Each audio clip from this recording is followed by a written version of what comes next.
Intended for listeners who are blind, have low vision, or have another print disability, which makes reading, holding a book, or turning a page difficult or impossible. The content is copyrighted by the respective publishers.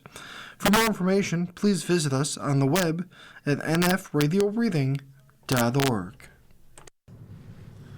Hello, this is Kevin Siepel, and for the next hour I'll be reading from current issues of the Dunkirk Observer on the Niagara Frontier Radio Reading Service. Here's an article from the December 17th, 2025 edition, titled City Raises Rates on Services by M.J. Stafford. Dunkirk has increased fees on city services. The Common Council passed a local law to raise a series of fees Monday. It's an attempt to infuse some more revenue into the cash-strapped city's budget. Chris Pinkowski asked the council to explain what fees were getting raised. Councilman James Stoyle, who ran the meeting because Councilman Nick Weiser was stuck in an airport, replied. Stoyle mentioned Point Gracio Park pavilion fees and added, "It's all kinds of things." City Clerk Amy Dobeck listed some of those things. She mentioned plumber's license, dog licenses, alcohol permits, and park rentals. The increases are detailed in the meeting agenda emailed by the city to the Observer. Pavilion rentals at Point Gracio are going up by $25 for city residents and $50 for non-residents.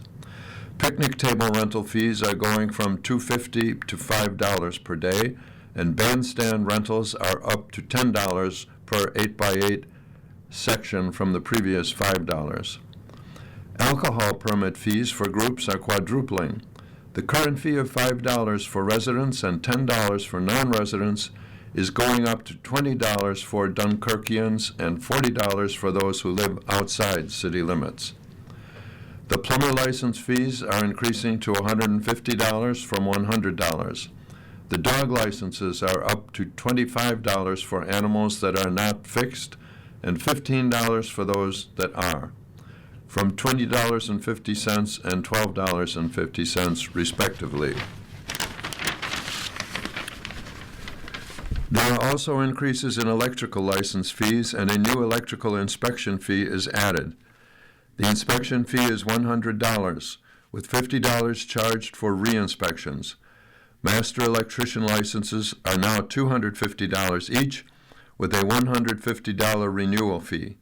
It used to be $150 per license at a $75 renewal fee. End of article. Here's an article in the To Your Good Health section titled Pulmonary Nodules Appear Leading to Cancer Concern by Keith Roach, MD. Dear Dr. Roach, I'm a 76-year-old woman in what I thought was excellent health. On a recent coronary calcium CT scan that was ordered because of my age and slightly elevated cholesterol, an incidental finding was described in the report as innumerable tiny non-calcified pulmonary nodules bilaterally.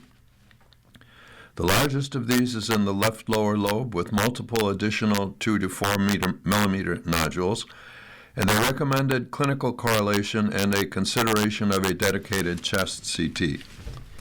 I found the report quite scary, especially considering my mother and grandfather died of lung cancer, although they were smokers and I never smoked.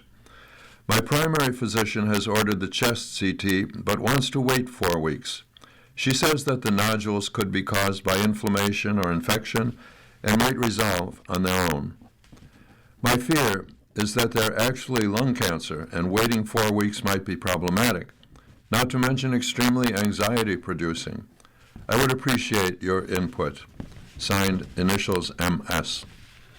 Answer. I certainly understand why you are concerned about lung cancer given your family history, but primary lung cancer is very unlikely. Since there are so many of these tiny nodules, I agree with your doctor that these are highly unlikely to be lung cancer, which is generally only a single nodule. Your doctor is correct that there are inflammatory and infectious conditions that can cause a similar appearance on a chest CT. Some of these infections are serious, including tuberculosis, but people generally have symptoms.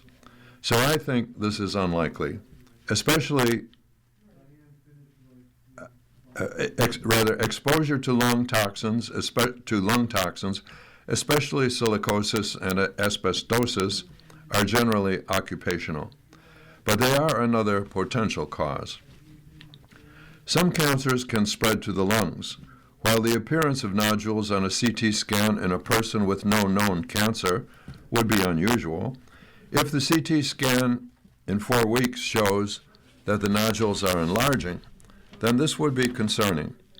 Getting another scan in less than 4 weeks might not be enough time to see a change. I'm sorry about the unavoidable anxiety in waiting for the scan, but it's likely that the scan won't show a change and you will be able to stop worrying.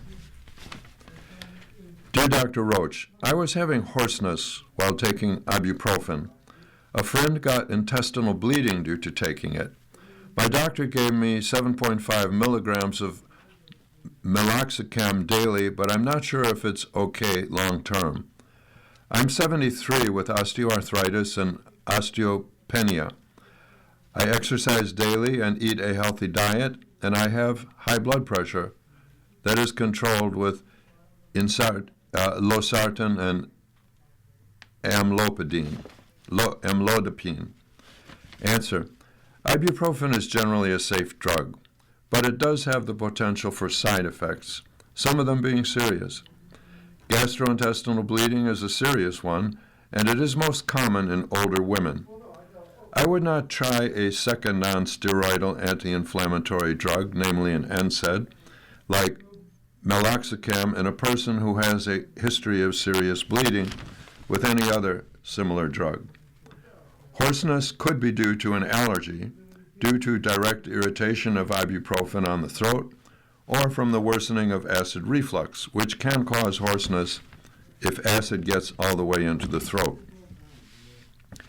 Meloxicam is also an NSAID, but is chemically in a different class from ibuprofen, Motrin, Advil, and others, or naproxen, Aleve, and others, which are closely related.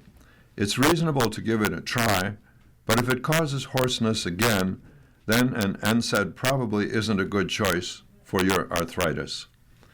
NSAIDs which do not get absorbed enough to cause an increased bleeding risk. End of article. Here's an article in the section, The Observer's View about the Buffalo Sabres. Will another change at top bring results? Ever since Darcy Regier was terminated in 2013, the Buffalo Sabres have been on the outside looking in when it comes to the playoffs. So dismal has the team's record been during the drought, Coach Lindy Ruff, also fired in previously, was brought back. Through it all, that is a lot of faces and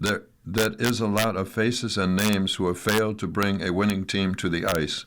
Welcome to the musical chairs of an inept hockey team. New general manager Jarmo Kekalainen is hoping to change that. He succeeds Kevin Adams, who was let go on Monday.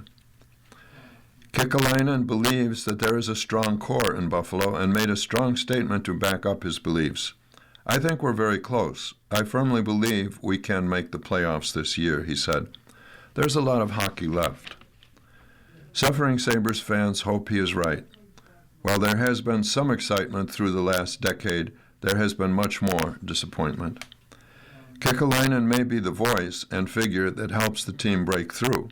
If that turns out to be the case, it will be greatly welcome. End of article. Here's a brief article in the column entitled Today in History by the Associated Press. Today is Wednesday, December 17th, the 351st day of 2025. There are 14 days left in the year.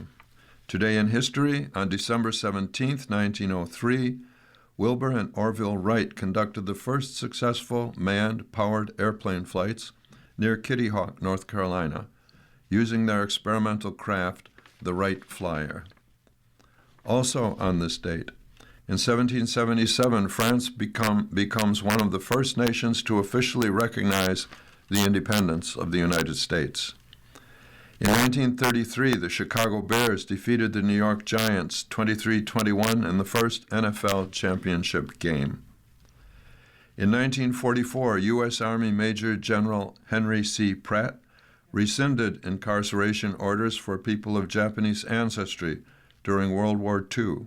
More than 110,000 people, about two-thirds of them U.S. citizens, had been forced into camps after a February 1942 executive order by President Franklin D. Roosevelt. In 1963, President Lyndon B. Johnson signed the Clean Air Act into law. It was the first federal legislation targeting the control of air pollution. In 1975, Lynette Squeaky Fromme was sentenced to life in prison for her attempt on the life of President Gerald R. Ford in Sacramento, California. She was paroled in August 2009. And lastly, in 1979, Arthur McDuffie, a black insurance broker and former Marine, was beaten by police after leading them on a chase with his motorcycle in Miami. McDuffie died 4 days later. 4 white police officers accused of beating McDuffie were acquitted in 2000, sparking riots in Miami that led to several deaths and millions of dollars in damages. End of article.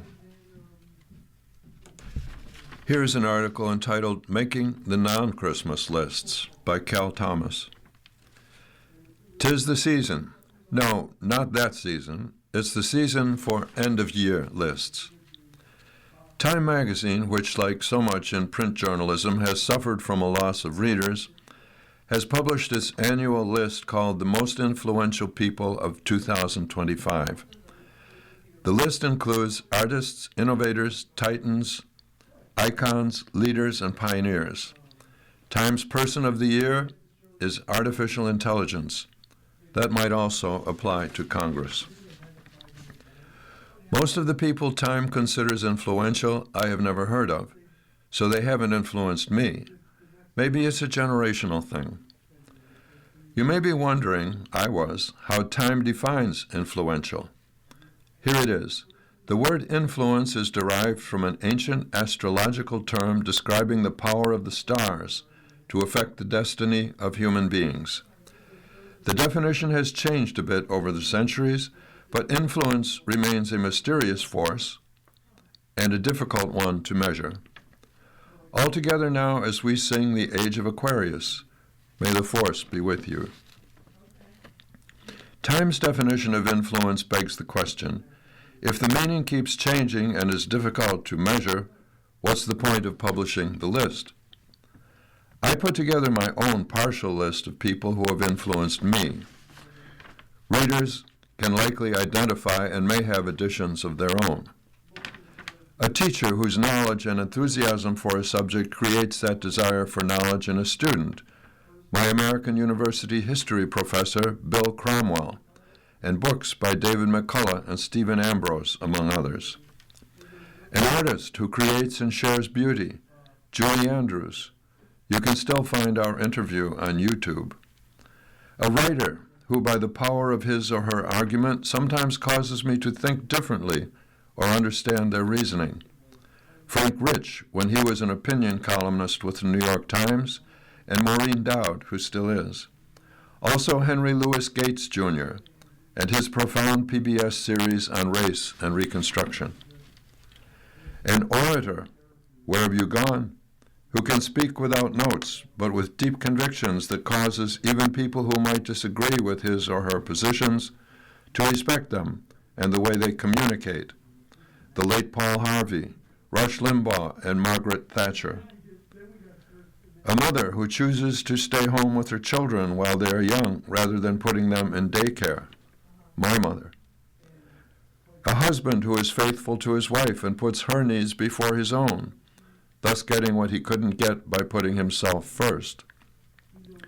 The unsung, including the volunteer who goes into prisons and builds relationships with inmates to help them lead a better life when they are released.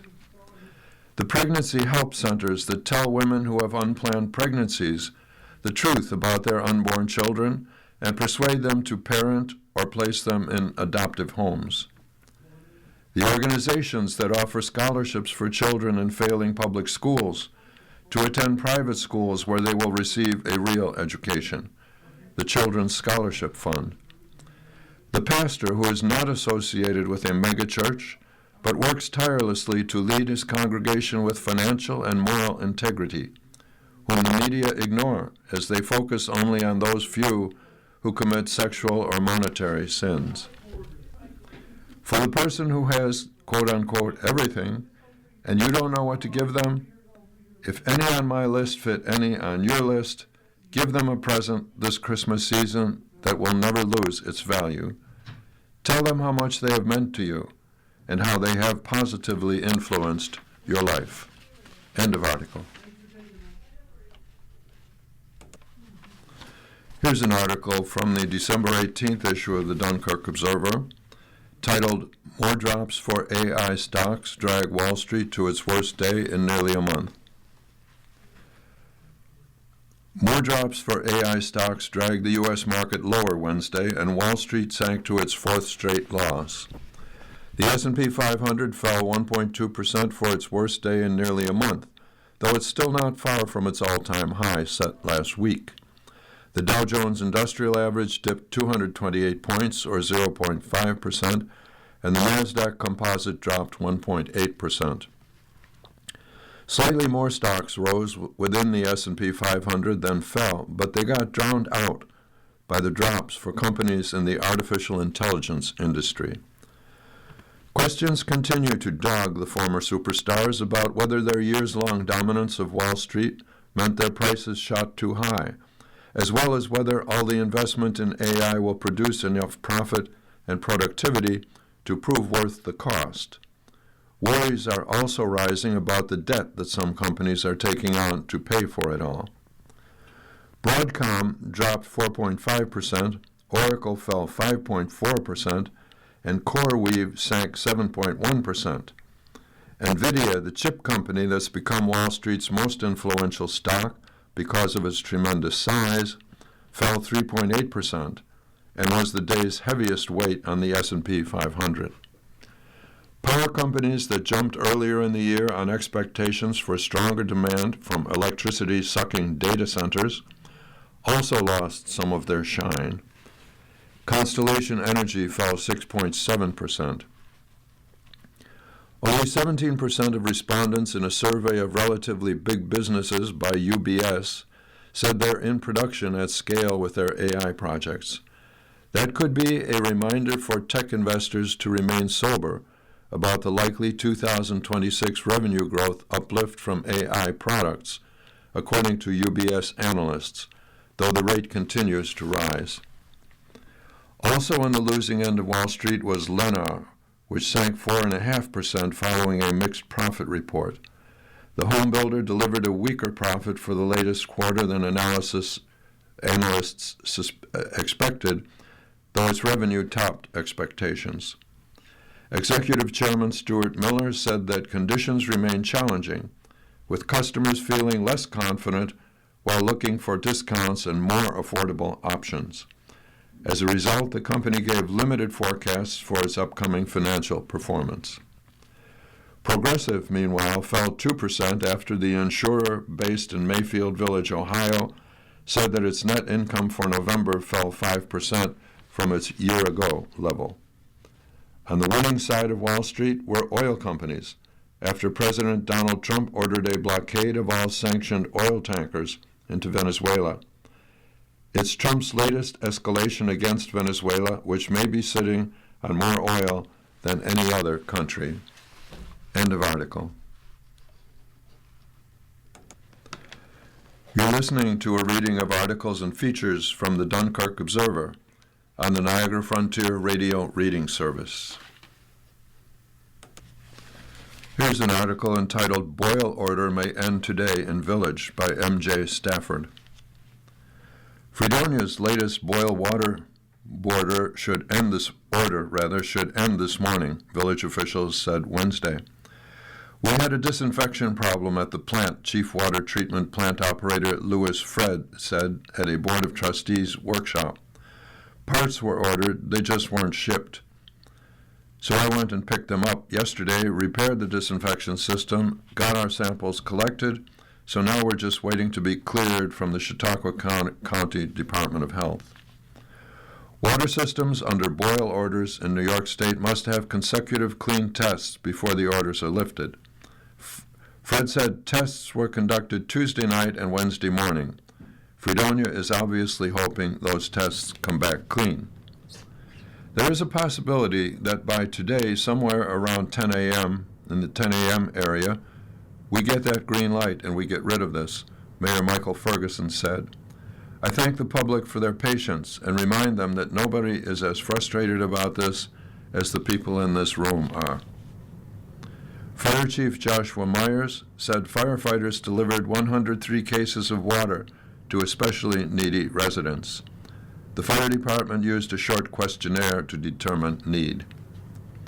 The water delivery was driven in part by the snowfall over the weekend, which was not entirely cleared when the boil order came down Tuesday morning. For the most part, the snow emergency is done, Ferguson said. This is for people who are seniors who can't get out and about. We remembered that we had these pallets sitting in DPW, so we thought it was a good idea to get that out to people in need. And those are people in the Fredonia-Pomfret area we would normally sell water to. End of article. Here's an article entitled Christmas with the Critters at Audubon is December 29th.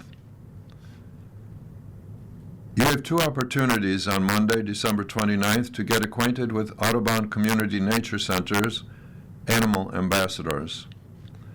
Come to Christmas with the Critters in the morning, 10 to 11 a.m., or afternoon, 12:30 to 2 p.m. Participate in a live animal program, explore animal artifacts, be creative at the craft station, make a gift for the wild animals, and more. Audubon Community Nature Center, or ACNC, is home to many live animals, including a pair of hellbenders, a frog, and several species of turtles and snakes. 3 birds of prey also call ACNC home. Cricket, the American kestrel, and Soren and Bridget, the red-tailed hawks. These animals are an essential part of the education team as they teach visitors about wildlife in our area and how they move, grow, and survive. Admission for either time is $8 for adults, $6 for Nature Center members, and children ages 3 to 15, and free for children 2 and under. Reservations are recommended. To register for the morning or afternoon, call the Nature Center at 716-569-2345. That's 569-2345. Or go to audubon.cnc.org/events. Walk-ins are welcome only if space is available. The Nature Center building will be closed on Christmas Eve, Christmas Day, and New Year's Day. It will also be closed January 5th to the 16th for annual planning. Audubon Community Nature Center is located at 1600 Riverside Road, 1/4 mile east of Route 62 between Jamestown and Warren. You can visit the nearly 600-acre nature preserve, check in on the live birds of prey, enjoy the natural play space, and hike, snowshoe, or cross-country ski more than 5 miles of trails dawn till dusk daily for free. The 3-story Nature Center building houses interactive displays, a collection of live animals, and the Blue Heron gift shop. Visitors are welcome Mondays through Saturdays, 10 a.m. to 4:30 p.m., and Sundays, 1 to 4:30 p.m. Nature Center members and SNAP/EBT and Arts Access card holders have free building admission daily. Building admission is also free Sundays for non-Nature Center members. To learn more about Audubon and its many programs, call 716-569-2345. Find Audubon Community Nature Center on Facebook or Instagram, or visit audubon.cnc.org. Check out audubоncnc.org/about for a quick flyby. Audubon Community Nature Center builds and nurtures connections between people and nature by providing positive outdoor experiences, opportunities to learn about and understand the natural world, and knowledge to act in environmentally responsible ways. End of article. Here's an article from the Dunkirk Observer of December 19th in the To Your Good Health section, Weighing the Benefits of Laparoscopic Surgery for Hernias by Keith Roach, MD. Dear Dr. Roach, I'm a 70-year-old male with a large inguinal hernia on the right side. I have consulted 2 different surgeons, and both surgeons recommend taking care of the condition at the earliest convenience. The surgeon who specializes in robotic surgery recommends laparoscopic surgery with 3 small incisions. He also recommends surgery on the left side because he detects a weakness. He says if you have a hernia on one side, you're likely to get one on the other. Another surgeon recommends open surgery due to the size of the hernia and flatly states that the left side does not need surgery. What is your opinion of laparoscopic versus open surgery, as both seem to have pros and cons? What is your opinion on preventive surgery for the left side? Sent in by initials AHS.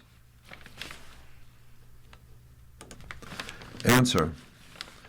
On the question of open versus laparoscopic repair of inguinal hernias in men, the data show that laparoscopic surgery has faster recovery times and less pain. Among surgeons who have expertise in both types of surgery, 250 laparoscopic surgeries were required to be considered sufficient experience. The complication rate was the same. The larger size of a hernia isn't usually a reason to avoid laparoscopic surgery, so I recommend a surgeon who has expertise in laparoscopic surgery. On the question of simultaneously repairing the other side, it can usually be done on both sides laparoscopically using the same incisions and prevents more scars later on if the hernia does become symptomatic. But since you haven't told me about any symptoms on the left side, I personally would not recommend that a patient get it done at the same time, even if it is easier, because you may never need to get it done. Dear Dr. Roach, you recently answered a question regarding omega-3 fatty acids, EPA and DHA, and heart disease. Do you have any research findings on the use of oral supplements with high levels of EPA and DHA for dry eye problems? After experiencing severe dry eye issues after cataract surgery several years ago, I was recommended a specific supplement with 2,400 milligrams of omega-3 fatty acids, 1,680 EPA and 560 DHA by my ophthalmologist. The cost of these supplements is very high, and although I have experienced some relief, I'm wondering if there are alternative supplements that might provide the same results at a lower cost.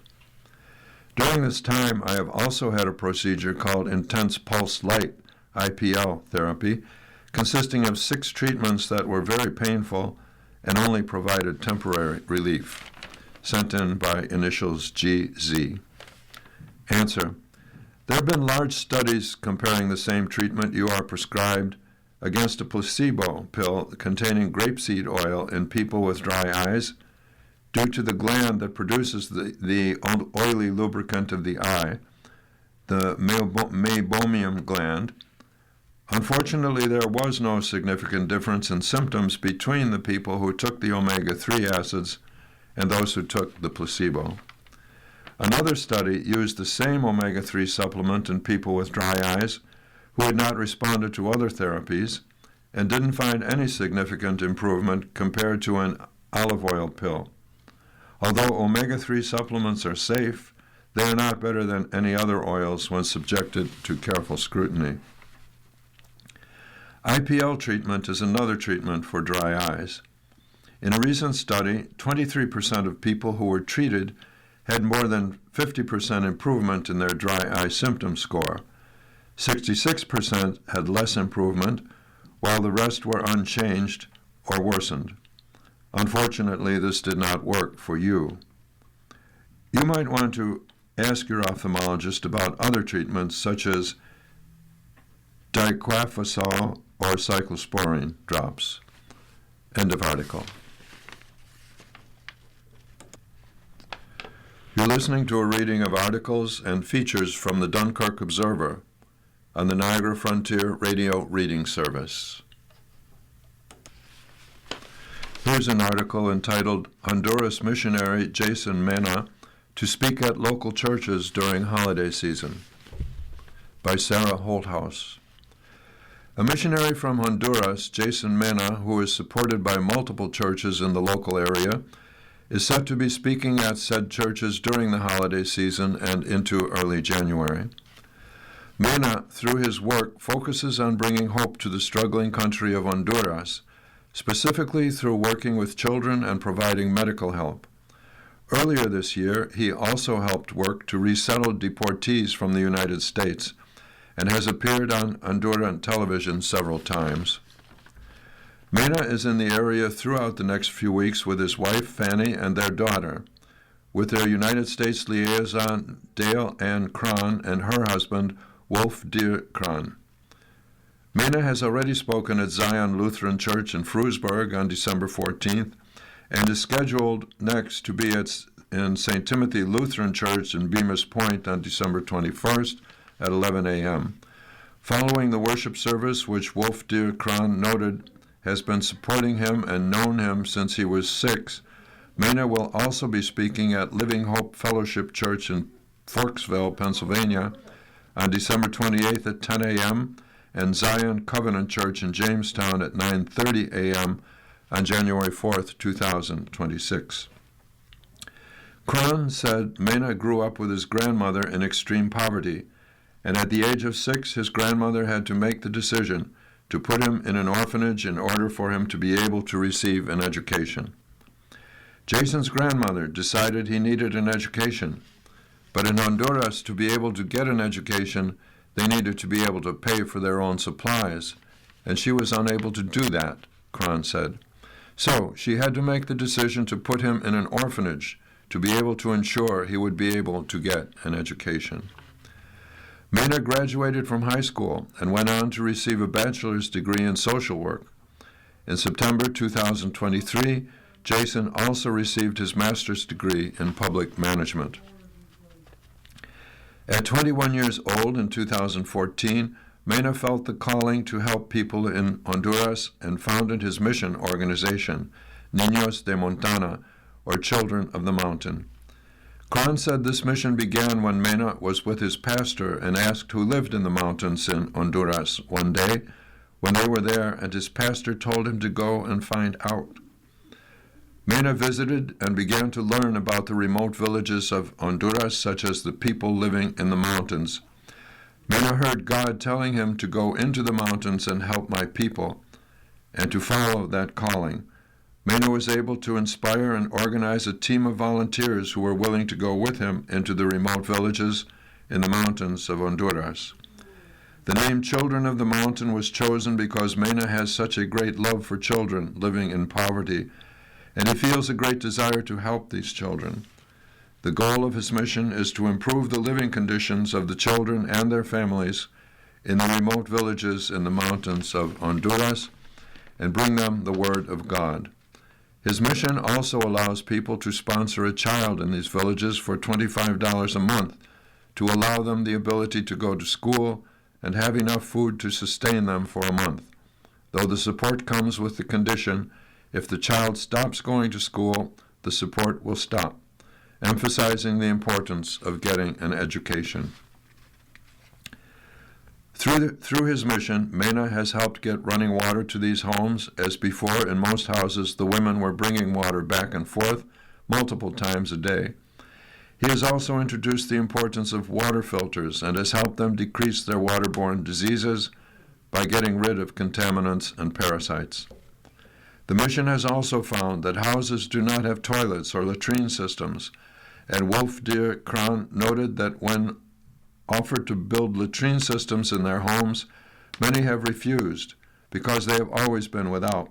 So the mission is also building a school with a toilet so that the new generation can get used to it. Mena has been working in the community for 5 years, building things such as farms and gardens and the latrines and giving them clean water is the current work moving forward. The Crowns noted that the latrines are outhouse-type systems and that most people in the village will go outside and find a spot to go. Another factor when it comes to helping this village get an education is the isolation of the village in the mountains, with the road out being 6 miles long, but constantly washed out in the weather and becoming so rutted that only specific types of vehicles can get through, with most people in the village not having a vehicle. Their school only goes to 6th grade, so in order to continue school after that, they have to walk on this road for 2 hours to get to the school where they can continue to 9th grade, Wolf Deer Kron said. That's 4 hours walking each day. Mena currently has 9 kids he is supporting through his mission, making this walk. The mission has also built a medical center for the village with a volunteer nurse and a doctor that comes 2 days a week. His second project is having 2 medical brigades about 3 times a year. These brigades bring supplies from both Honduras and an organization called Focus on Central America, along with volunteer doctors and dentists to go into the very remote villages for 1 or 2 days to provide medical treatment to anyone who can walk there for free. They also provide food and clothing and tell people about Jesus. Children are given the ability to play while also being told Bible stories, and counseling is available for the adults as well. Police will also come with Mena and his mission on those brigades to provide and drive the bus and play with the children to give the villagers a better image of the police. Zion Covenant Church provided the seed money for the dentistry part of these brigades and everything needed for that. Local churches have also helped Mena get a new truck. As the Crowns noted when they went on their first brigade with Mena, the truck he had was always breaking down and unable to handle the village's roads. Living Hope Fellowship Church is an Amish church in Pennsylvania that has built Mena a barn to help store equipment for the brigades and has traveled with him on 3, helping to build houses for the needy people of Honduras. This is Mena's first trip to the local area, where he has come with his wife and 2-year-old daughter. His wife, before the trip, had only experienced temperatures as cold as 62 degrees and wanted to see snow. Mena said talking to local churches is important. It's important for people to know about the mission and that we want and need prayers for both us and the country because it is a difficult situation, Mena said. We want people to know more about our mission and to be able to share more information on it. Wolf Deer Kron said Mena is also a very charismatic speaker that keeps people listening. Kron added to that, saying that it is important for Mena's American sponsors to have a missionary with his feet on the ground, keeping them informed, and so they know what he has been doing and what is happening so they can continue to support him. To learn more about Mena and his mission, contact him at Guytymena, that's Guytymena, Guytymena @gmail.com, or to contact Dale Ann Cron at Dollydal, DOLLYDAL 2002, all one word, at yahoo.com. End of article. Here's an article from the December 20th to 21st, 2025 Dunkirk Observer, titled City Eyes Beachfront Stabilization by M.J. Stafford. A City of Dunkirk beachfront stabilization project is reaching out to the public. A recent presentation to the City Council's Economic Development Committee explained the project's erosion studies and possible steps in protecting the shoreline. Michelle Plotz of Limnotech offered the presentation. Limnotech is an engineering consultant on a Great Lakes St. Lawrence City's initiative team studying erosion at Wright Park. The study is funded by a federal grant. In the process of the project, we really need the community to give us guidance on 2 points specifically, Platts said. The points are really questions. The first is, where should Dunkirk's public beach go? The second is, what options should we use to protect Lakefront Boulevard from Lake Erie's battering? Project planners want to work with the community to develop a lakefront framework plan, Platts said. Planners must make sure whatever is designed for Wright Park, a focus of stabilization efforts due to the park and the adjacent sewer treatment plant, so that it doesn't have negative consequences elsewhere along the waterfront. The study has included water circulation modeling to find out where Lake Erie batters the waterfront most. Planners must account for water surges and seiches. The bluff at Wright Park Beach, however, is the big reason we got involved, Platts said. She showed photos taken by a nearby resident of significant erosion at the bluff between 2019 and 2023. The erosion is a danger to the sewage plant above. We want to make sure that infrastructure is protected from these huge forces on the lake, Platts said. Erosion was far and away the biggest concern in an August public survey conducted by Limnotech, she said. Another focus of waterfront protection on Lakefront Boulevard, which connects Wright Park and Main Street, is Lakefront Boulevard, which connects Wright Park and Main Street. Storm surges and ice batter the road every year. Platts laid out 3 possibilities for the site of Dunkirk's official public beach. Keep it at Wright Park, scoot the beach over a little bit to the west of the park, or move it down to the foot of Main Street near the Steger high-rise. If the beach remains at Wright Park, it will shrink a little due to bluff stabilization efforts, she warned. However, engineers could construct an extension of Hyde Creek's outflow to build up more beach. A Main Street beach would disconnect from Wright Park and cause planners to rethink the beach grooming plan for the park, she said. Platts said it is essential to find out which of the 3 beach options local residents prefer. We are relying heavily on feedback from Dunkirk residents in project design, she re-emphasized. Platts then flashed some options for shoring up Lakefront Boulevard. 2 of them involve offshore breakwaters, but the third would be a radical redesign of the thoroughfare. It would be shut down for automobiles and turned into a green space with a promenade-like strip. Platts said that the final option could cost at least, the text is blurred here, so I'm going to skip over it. Dunkirk community loves to cruise Lakefront Boulevard. Platts said Limnotech wants to hold its next formal community engagement effort sometime in the spring. Natalie Luchkowiak, the councilwoman who chairs the Economic Development Committee, offered to help advertise it. Vince DeJoy, Planning and Development Coordinator for Dunkirk, said the designs and concepts will help the city apply for funding. Grantors want to see such things before offering money, he said. DeJoy admitted, we don't have the financial wherewithal to do these projects. The city famously faces severe budget problems that led to state intervention. However, we won't just say, let's see what happens, because it could be disastrous in a big way, DeJoy asserted. End of article.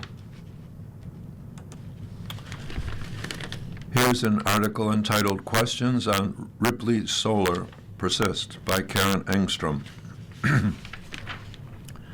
There are several factors impacting the Ripley Solar project, including import tariffs, high interest rates, and federal trade policies that bring uncertainty to cost of materials that have made this project not economically viable in its current state.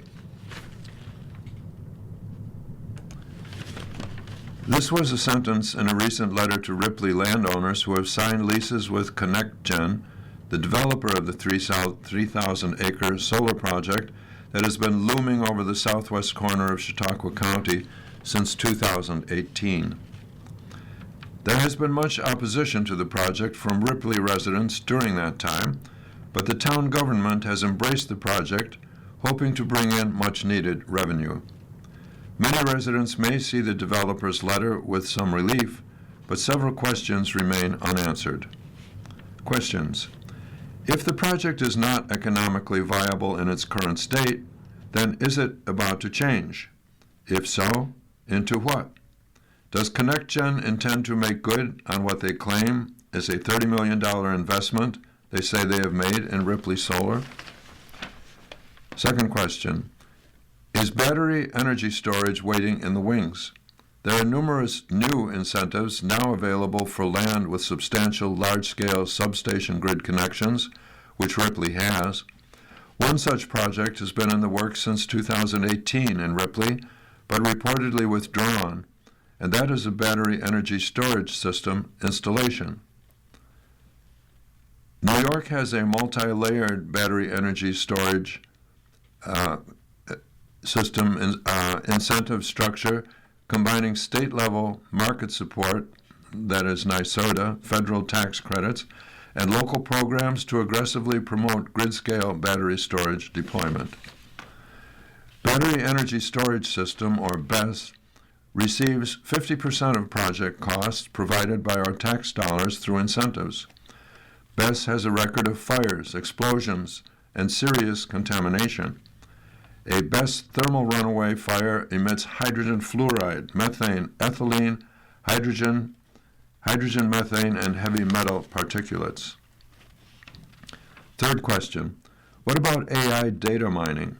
Sites adjacent to the Great Lakes are sought because of the large amount of cooling water needed. There are already around 525 data mining centers located in Great Lakes states, according to a count by Data Center Map. Investors have poured nearly $500 billion into data mining. However, the Wall Street Journal points out the chasm between vision and reality is evident when they report that the revenue returned, not net, is about $12 billion a year. The Wall Street Journal calls data mining an unsustainable bubble. Fourth question, industrial wind. What about the Bedrock Renewables proposal to locate 600-foot industrial wind turbines on the escarpment in Ripley? Ripley is one of 6 towns, Westfield, Sherman, North Harmony, Ellery, Stockton, Ripley, that are facing state-incentivized industrial wind projects stretched across the southwest county. Next question, why are Ripley landowners with solar leases who also have natural gas wells being asked to plug their wells? We know hydropower from Niagara has been curtailed by the state. Why? Could it be the same reason for curtailing the gas flow as the hydro? Next question. Does the Pennsylvania town of Northeast have any rights when it comes to the environmentally impactful projects proposed on the 3,000-acre site 1 mile above their drinking water reservoir? Next question.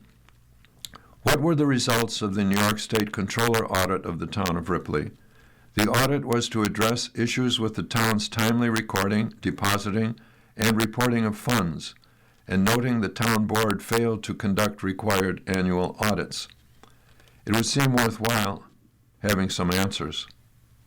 The overall question is, can small Chautauqua County towns stand united, invoking their rights to home rule in the face of the state's increasing ability to override local zoning laws? Residents and town officials object to the state government removing their ability to make decisions about how land in their community is used, especially regarding the size, scope, and negative impacts of industrial-scale projects like wind, solar, battery energy storage systems, and now AI data mining, all of which are environmentally and economically harmful to rural areas such as Chautauqua County. End of article. Karen Engstrom is a Mayville resident. You're listening to a reading of articles and features from the Dunkirk Observer on the Niagara Frontier Radio Reading Service. Here's an article from the December 22nd, 2025 Dunkirk Observer in the column entitled The Observer's View, Chilling Concerns Over Homeless.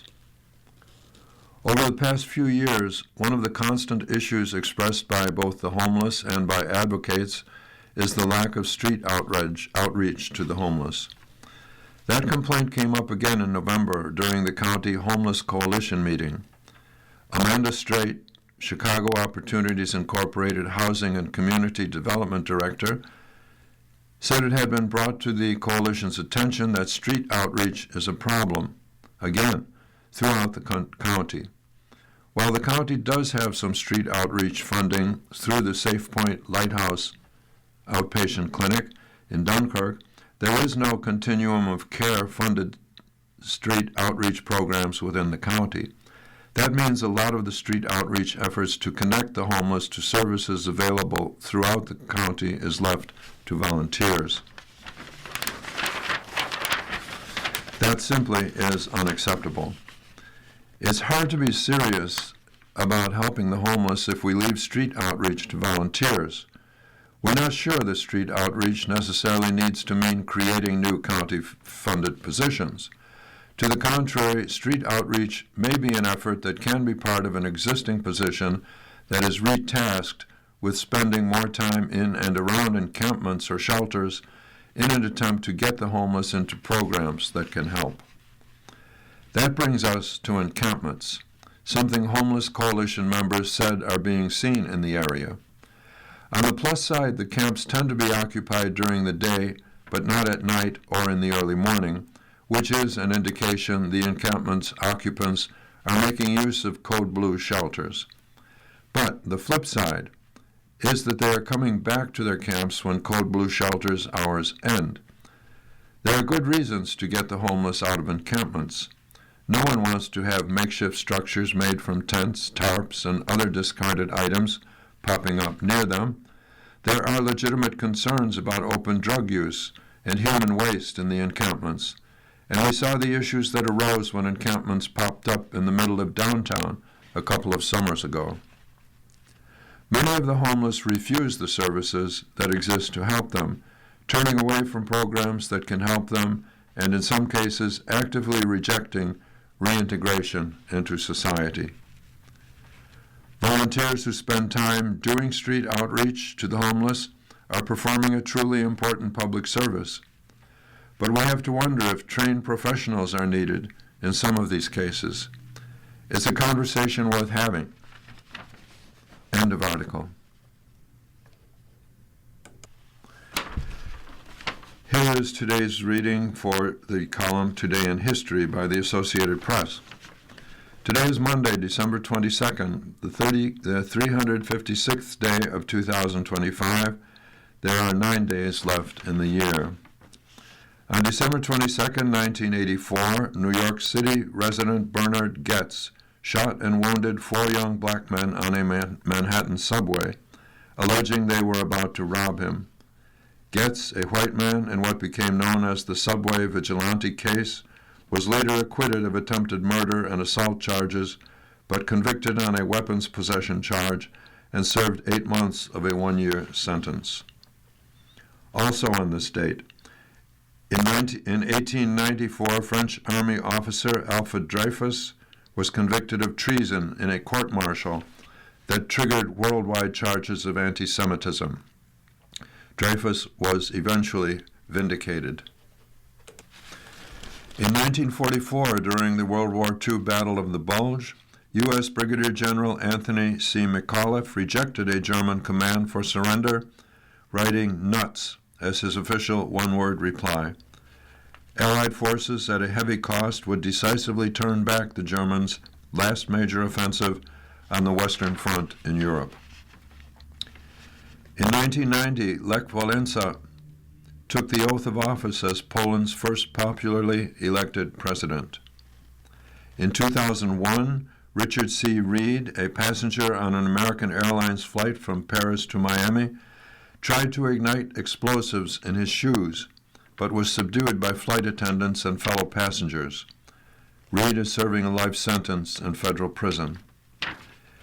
In 2010, President Barack Obama signed a law allowing gay, lesbian, and bisexual Americans to serve openly in the military for the first time, repealing the Don't Ask, Don't Tell policy that allowed gay and lesbian service members to serve as long as their sexual orientation was not public.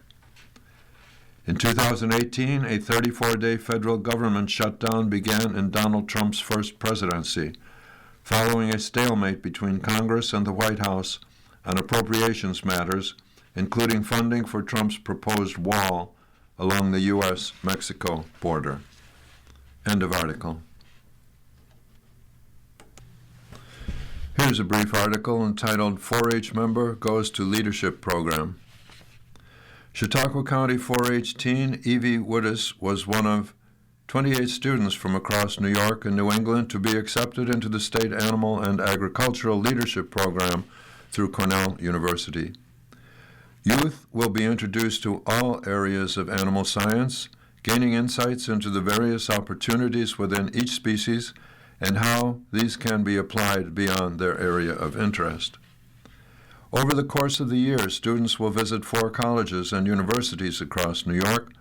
Their first visit to Cornell University in Ithaca gave students an opportunity to visit the Ruminant Center and see current research into livestock, as well as participate in low ropes course activities to help them learn leadership and team-building skills. Students will also visit SUNY Cobleskill, Alfred State, and Morrisville State College, each offering experiences in agriculture and animal science.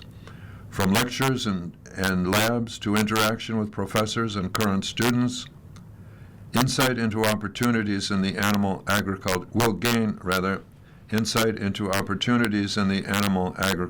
industry. I'm excited to see the launch of this program, said Dr. Tom Overton, chair of the Animal Science Department at Cornell. This program is a critical step in empowering youth to pursue careers in agriculture, one of New York's most vital industries. By providing access to these experiences, we're equipping them with the skills, knowledge, and connections they need to succeed. The State Animal and Agricultural Leadership Program was made possible by the New York Farm Bureau and the State 4-H Foundation. End of article. You've been listening to a reading of articles and features from current issues of the Dunkirk Observer. We read from the Dunkirk Observer every Saturday at noon. Your reader has been Kevin Siepel. Thank you for listening. Coming up next in the Niagara Frontier Radio Reading Service, we have a reading of our Northtown Bee papers, which includes Amherst, Clarence, Cheektowaga, Depew, and Lancaster. At 2 o'clock, we have our Southtown papers, which is the Orchard Park Bee, East Aurora Bee, West Seneca Bee, and Hamburg Sun. Following that, at 3 o'clock is the Ampole Eagle. Stay with us.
following program is intended for listeners who are blind, have low vision, or have another print disability.